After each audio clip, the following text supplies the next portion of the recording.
Olá, te dou boas-vindas ao nosso canal. O meu nome é João Balbino. Nesse vídeo, nós veremos de que trata a mensagem da ressurreição do Senhor Jesus Cristo e também veremos por qual razão a Páscoa é chamada de a festa da libertação. Sugiro que você reúna a família para assistirem juntos a essa mensagem e também que encaminhe o vídeo para pessoas que você ama, para aquelas pessoas pelas quais você está orando, está jejuando, está procurando proclamar o Evangelho. Encaminhe o vídeo. Desejamos feliz Páscoa para você e para todos os seus amados. Nosso tema é Páscoa. Jesus Cristo ressuscitou. Por favor, leiamos Evangelho de Mateus, capítulo 28, versículo 6. Ele não está aqui, ressuscitou, como tinha dito. Venham ver o lugar onde ele jazia. Os homens reunidos se opuseram a Jesus.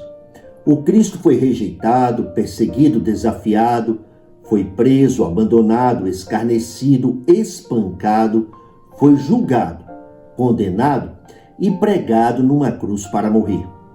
Por meio de uma lança que perfurou o seu lado, os seus executores procuraram se certificar de que Jesus Cristo realmente estava morto. Em seguida, o Senhor foi tirado da cruz e foi sepultado. Para garantir que o corpo de Jesus permaneceria no túmulo, segundo documenta Mateus capítulo 27, versículo 66, eles foram e armaram um esquema de segurança no sepulcro, e além de deixarem um destacamento montando guarda, lacraram a pedra. Era sexta-feira. A obra de execução estava completa e acabada. Sob uma perspectiva natural, nosso amado Senhor Jesus Cristo foi eliminado da face da terra. Nenhum poder terreno poderia trazê-lo de volta da morte, nem recompô-lo. Daí que a ressurreição de Jesus é apresentada no Novo Testamento como a manifestação máxima do poder sobrenatural de Deus. Por meio de um ato de Deus, o Senhor Jesus, após ter sido morto e sepultado, foi despertado para a vida. Em vez de ser reduzido ao pó, o corpo de Jesus Cristo foi glorificado. O Cristo ressurreto foi visto, foi ouvido e foi tocado. O testemunho apostólico é que Jesus Cristo de fato morreu, mas ele retornou da morte. Jesus Cristo triunfou sobre a morte. Seu corpo não foi deixado para deteriorar-se na sepultura, mas foi ressuscitado e glorificado, ressurgindo para viver e reinar eternamente. Em Atos, capítulo 3, versículo 15, a Bíblia documenta as palavras do apóstolo Pedro que declarou: vocês mataram o autor da vida, mas Deus o ressuscitou dos mortos, e nós somos testemunhas disso. A evidência do túmulo vazio, juntamente com as aparições de nosso amado Senhor, proporcionaram aos discípulos a disposição de pregar e de viver uma fé que exige e continua exigindo a máxima integridade, aceitando renúncias, enfrentando oposição, enfrentando perseguições, ameaças e até o martírio, como acontece ainda hoje em diversas partes do mundo. No livro de Atos, vemos como os primeiros discípulos emergiram da vida comum e do anonimato para se tornarem pessoas que, por meio do verdadeiro poder espiritual, segundo as palavras de acusação dos opositores do Evangelho, transtornaram o mundo. Atos, capítulo 17, versículo 6. Na verdade, os santos, quando proclamam o Evangelho, oferecem a única solução que há para um mundo que se encontra transtornado por causa do problema do pecado. Pergunto, de que trata a mensagem da ressurreição de Jesus? Número 1. A mensagem da ressurreição trata da solução para o problema do pecado, que é a morte. Por causa do problema do Gênesis 3, o pecado entrou no mundo, e pelo pecado, a morte, que atingiu indistintamente a todos os descendentes de Adão. Isso diz Romanos capítulo 5, versículo 12.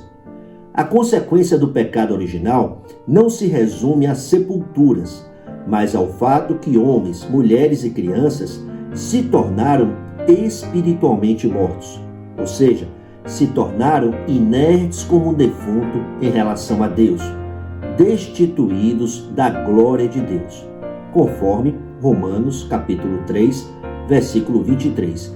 E por essa razão, por estarem mortos, são todos necessitados do Salvador, que é o Cristo, que é Jesus.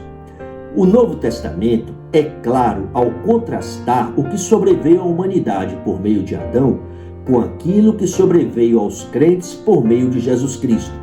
Por exemplo, em 1 Coríntios, capítulo 15, versículo 22, a Bíblia diz: pois da mesma forma como em Adão todos morrem, em Cristo todos serão vivificados. O que significa isso? Em primeiro lugar, não significa universalismo.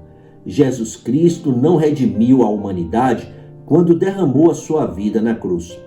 As pessoas que não passam pela experiência do nascimento novo permanecem espiritualmente mortas. Mortos não podem ver o reino de Deus. João, capítulo 3, versículos de 1 ao 8. A herança que recebemos por meio de Adão foi a morte, que significa uma existência terrena alienada de Deus, seguida do mais terrível e indesejável fim, que é ser destinado para o lugar onde Deus não está, nem jamais estará, um lugar de escuridão total, as mais densas trevas. Por sua vez, a herança que recebemos por meio de Jesus Cristo foi sermos vivificados, ou seja, passamos a desfrutar de uma existência junto com Deus, que jamais terá fim. Concluindo esse primeiro ponto, gostaria que você entendesse que, conforme 2 Timóteo, capítulo 1, versículo 10, Jesus Cristo tornou inoperante a morte e trouxe à luz a vida e a imortalidade por meio do Evangelho. Quando chegar a hora de concluirmos a jornada terrena, todos que fomos unidos a Jesus Cristo em sua morte e em sua ressurreição, veremos que aquele último inimigo, que é a morte, nada mais é do que um evento ordinário, simplesmente uma passagem para a felicidade eterna. Número 2. A mensagem da ressurreição de Cristo é o anúncio do que está reservado para todos os cristãos. A ressurreição do Senhor Jesus é a garantia de nossa ressurreição futura.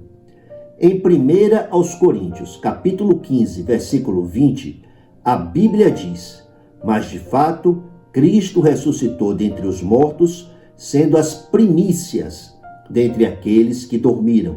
O que quer dizer isso? Muito simples. Significa que Jesus Cristo é a primeira parte.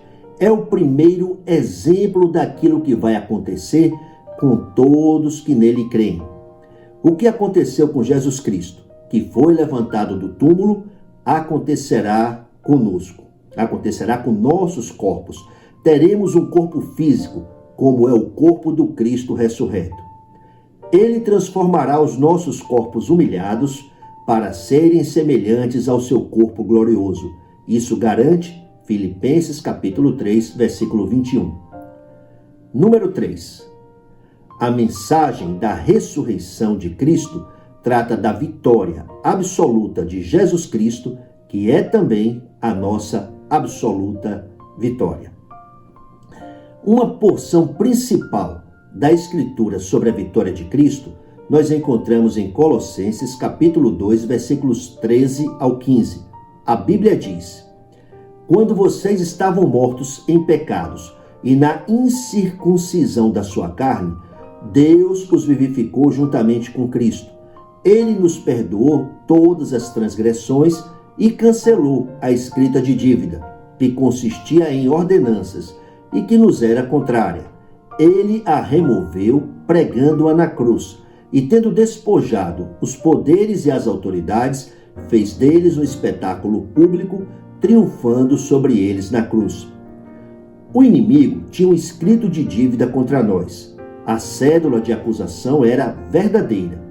Ali estavam relacionados os nossos pecados, afrontando a lei de Deus e reclamando a adequada, a justa retribuição.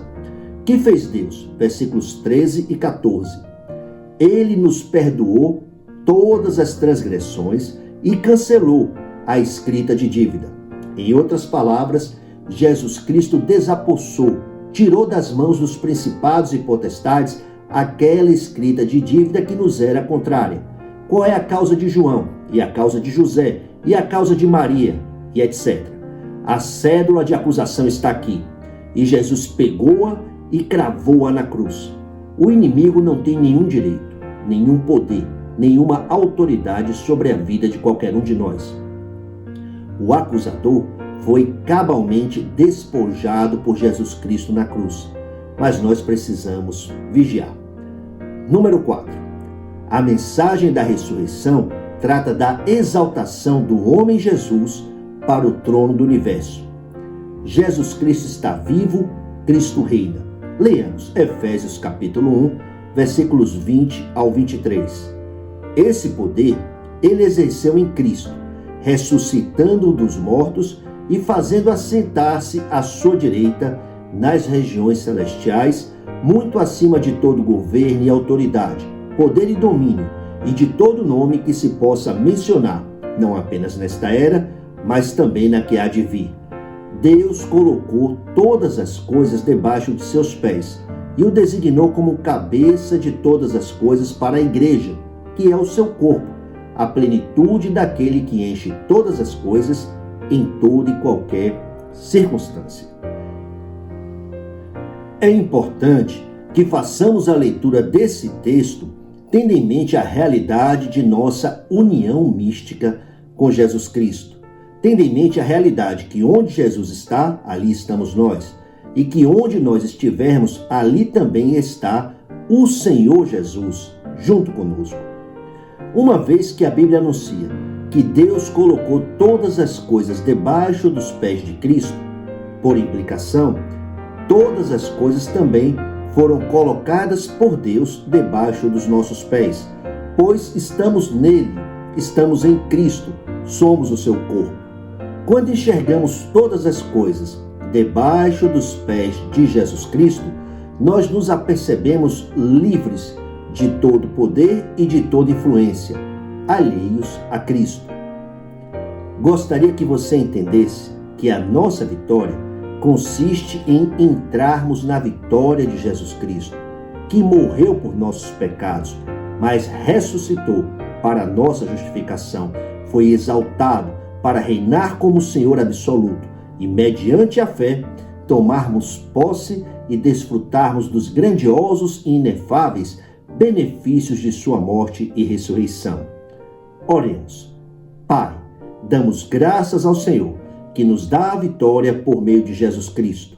Oramos para que o Senhor nos abra portas para a proclamação do Evangelho e que, por meio de nossa vida, milhões de pessoas em toda a terra possam também partilhar da vitória de Cristo e desfrutar de seus inefáveis e grandiosos benefícios. Oramos em nome do Senhor Jesus Cristo. Amém. Agradeço por suas orações e por seu importante apoio para a propagação do Evangelho por meio desse canal. Por favor, lembre-se de se inscrever no canal, lembre-se de deixar o seu like, o seu gostei, lembre-se de deixar o seu comentário e também de enviar o vídeo para outras pessoas. Em youtube.com/prjoãobalbino, na aba Vídeos, você vai encontrar mais de 100 de mensagens publicadas. Aproveite para maratonar. Faça com que as mensagens sejam reproduzidas enquanto você estiver por aí, dirigindo o seu carro ou no transporte, indo ao trabalho, indo à universidade, indo à escola. Assista aos vídeos, ouça as mensagens quando estiver em casa, ao longo do dia e também à noite. Bom proveito! Agradeço por assistir. Graça abundante.